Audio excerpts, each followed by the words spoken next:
Ito ang pinakamalinaw na ilog sa Mindanao. Pero habang mas lalo ako nagre-research tungkol sa lugar na to, isang tanong ang hindi mawala sa isip ko. Ano nga ba ang nasa ilalim ng napakalinaw nitong tubig? At bakit hanggang ngayon, patuloy pa rin sinusubukan tuklasin ang mga lihim nito? Alam kong maraming napunta dito dahil para tignan ang linaw ng tubig nito. Pero hindi yun ang dahilan kung bakit ako nandito. Bago natin alamin kung bakit kakaiba ang ilog na to, gusto ko munang makita mismo kung bakit isa to sa pinakadinarayong lugar dito sa Mindanao. Head to Surigao del Sur and dive into the mysteries of the Enchanted River. Kaya kung makikita nyo yung river, sobrang blue, dark blue, sky blue. Ang ganda. Parang edited na siya oh. Parang hindi tunay eh. Weekdays ngayon pero sobrang daming turista. Ayan. Gusto kong malaman kung bakit may mga bihasang diver na gustong tuklasin ang nasa ilalim ng Hinatuan River o mas kilala sa Enchanted River. Pati nagtataka lang ako bakit hanggang ngayon may mga kwento pa rin ang mga lokal dito at hindi nawawala ang kanilang mga paniniwala. I feel that there is something that is safeguarding the place. Ako naniniwala ko at saka convinced talaga ako why it has been called Enchanted River. Sa episode na to, aalamin natin ang kwento ng Enchanted River. Tara, alamin natin.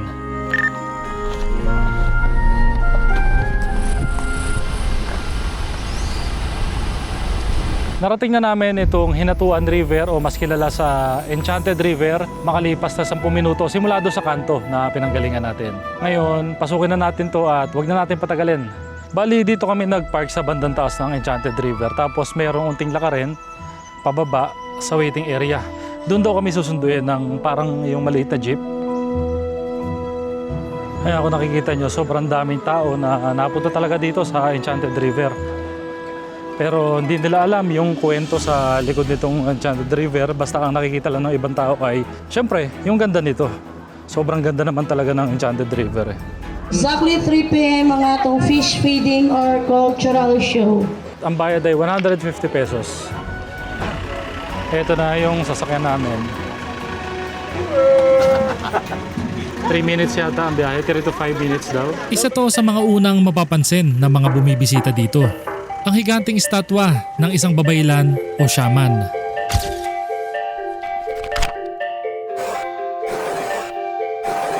Ayon sa mga lokal, ang babaylan ang nagsisilbing tagapamagitan sa mga diwata at sa mundo ng mga tao. Dahil sa mga paniniwalang to, unti-unting nabuo ang iba't ibang alamat na hanggang ngayon ay bahagi pa rin ng kwento ng Enchanted River. Okay, nandito na tayo. Ang daming tao ngayon, sobrang dami. Yung mga ibang turista dito, hindi nila alam yung nakatago istorya dito sa Hinatuan Enchanted River. Isang tradisyon na inaabangan ng mga bumibisita dito ay ang fish feeding ritual na ginagawa araw-araw, alas 12 ng tanghali at alas 3 ng hapon. Pinapatunog muna ang bell, pagkatapos nito, pinapatugtog ang Hinatuan hymn. Makalipas lang ng ilang sandali, unti-unti na naglalabasan ang mga isda mula sa iba't ibang bahagi ng ilog. Para sa ilan, isa lang tong bahagi ng fish feeding. Pero para sa maraming lokal, isa na rin to sa mga tradisyong na nagbibigay ng kakaibang kwento sa Enchanted River. Pababa na tayo dito sa Enchanted River. Napakaganda talaga dito, sobra. Isipin mo, itong Hinatuan River ay nasa gitna ng kagubatan. Mapapaisip ka kung bakit ganito kalinaw ang tubig dito at bakit to sumulpot dito. Matatagpuan ang Enchanted River sa Hinatuan, Surigao del Sur.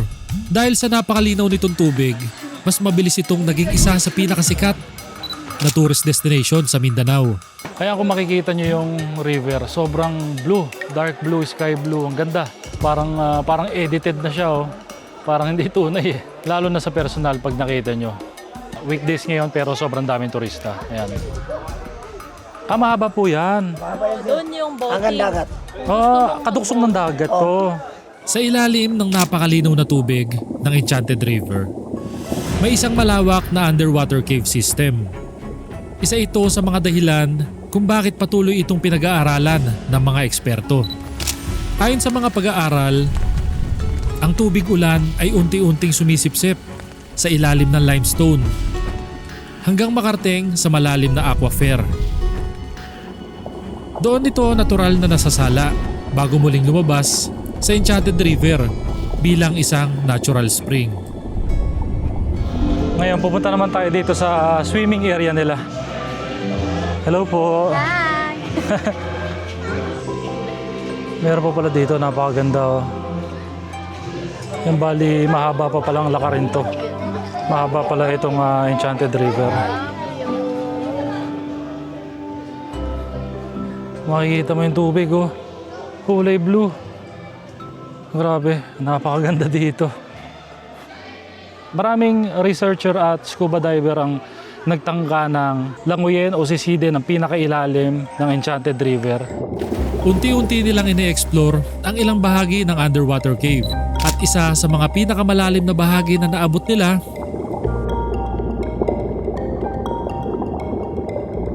ay umabot sa halos 87 meters. Para magkaroon lang tayo ng idea, halos katumbas to ng isang 30 palapag na gusali. Pero ang mas nakakagulat, hindi pa doon nagtatapos ang kuweba. Hanggang ngayon, may mga bahagi pa rin ng kuweba na hindi pa rin nararating ng mga diver. At wala pang nakakaalam kung gaano ba talaga ito kalawak. Nagiging misteryo nga ito kung ano pa ang makikita sa ilalim nito at sobrang dami pang katanungan talaga na hindi pa nasasagot. Sa totoo lang, habang pinapanood ko ang mga diver na bumababa sa underwater cave na to, hindi ko maiwasang isipin kung ano kaya ang pakiramdam nila. Habang palalim ng palalim, unti-unti ring nawawala ang liwanag mula sa ibabaw. At sa ilalim ng tubig, wala nang madaling daan pabalik. Kaya hindi rin nakakapagtaka kung bakit ang cave diving ay itinuturing na isa sa pinakamapanganib na uri ng diving sa mundo. At sa Enchanted River, may mga trahedya ring nangyari habang sinusubukan tuklasin kung ano ang nasa ilalim nito. May natagpuan sila doon na kuweba daw sa ilalim ng Enchanted River at meron din naman mga scuba diver na binawian ng buhay. Usa ka subuhan ng professional diver ang wala nakahawas nga buhi nga ang biktimang si Dr. Alfonso Amores kauban ang ubang miyembro sa Filipino Cave Divers. Sa paghahanap ng pinagsimulan nitong ilog na to, nitong Enchanted River, sobrang daming explorer na nagtangkang alamin kung anong itsura, kung gaano talaga kalalim itong Enchanted River. Pero kahit matapos ang maraming exploration, merong mga tanong na hindi pa rin nasasagot hanggang ngayon. Hindi lahat na expedition sa Enchanted River ay naging matagumpay. Habang sinusubukan ng mga professional cave diver na mas maintindihan ang underwater cave system sa Enchanted River, may isang expedition na nauwi sa trahedya.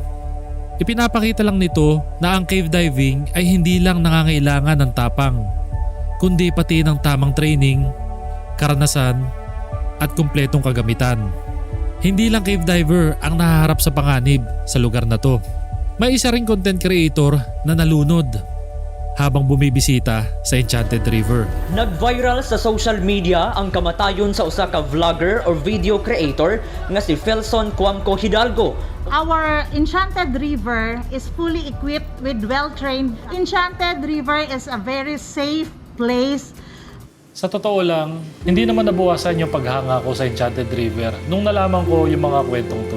Sa kabaliktaran, mas lalo ko pa nga na-appreciate ang lugar. Hindi lang pala to isang magandang tourist destination. Isang lugar din to na may kwento, paniniwala at kasaysayan. At kahit hindi ko nakuha yung mga tanong sa isip ko, siguro isa na rin to kaya maraming turista ang napunta dito. Kaya kung magkakaroon kayo ng pagkakataon, isa to sa mga lugar na may re-recommend ako.